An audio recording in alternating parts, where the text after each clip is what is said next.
There's breaking news coming in here on Headlines today. The Home Secretary has called for a high-level emergency meeting at North Block to assess the situation after today's deadly Maoist attack on the Sukma-Bastar border of Chhattisgarh. Director Intelligence Bureau, senior paramilitary and Home Ministry officials are also part of this meeting that will be held on an emergency basis in a short while from now. It is to be headed by the Home Secretary Anil Goswami.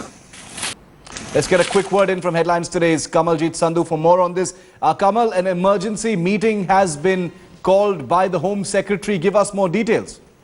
Well, what we've got to know from our sources is that the time of the meeting has now changed from 6 o'clock to around 7:15, where Home Secretary will meet senior MHA official, including the Joint Secretary of Naxal Division, the DAIB and the other senior internal security officials. The meeting is obviously to strategize as to what the next move will be. Remember, one of the things for elections is that the vigil needs to be kept up. They will also have a plan to have counter-insurgency operations, especially in Naxal-infested areas.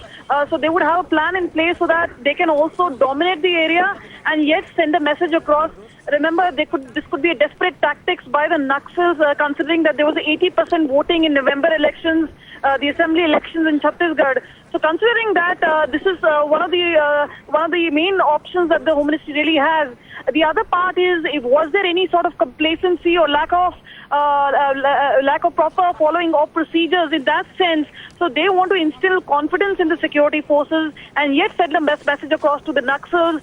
They're not really giving it up right now, that they mean business, and that is what the strategizing would really be about. All right, thanks Kamal for getting us that input on that story. We're going to continue to track it. One of the deadliest attacks by Maoist terrorists in recent times that took place along the Sukma-Bastar border in Chhattisgarh at 10 this morning. The bodies of 16 jawans have been brought to the Raipur hospital, the state capital of Chhattisgarh. Headlines Today has the inside story of just how meticulously this attack was planned. At 10 a.m., the Tongpal police station received a phone call about some road construction equipment that had been set on fire. Shortly after, a team of 40 comprising CRPF and Sukma police personnel assembled and left for an area domination exercise. As they approached the spot, some 200 Maoists opened fire indiscriminately on the security forces. Between 11 a.m. and 12 p.m., near simultaneous IED explosions were timed to attack the reinforcements which were deployed to assist the first party.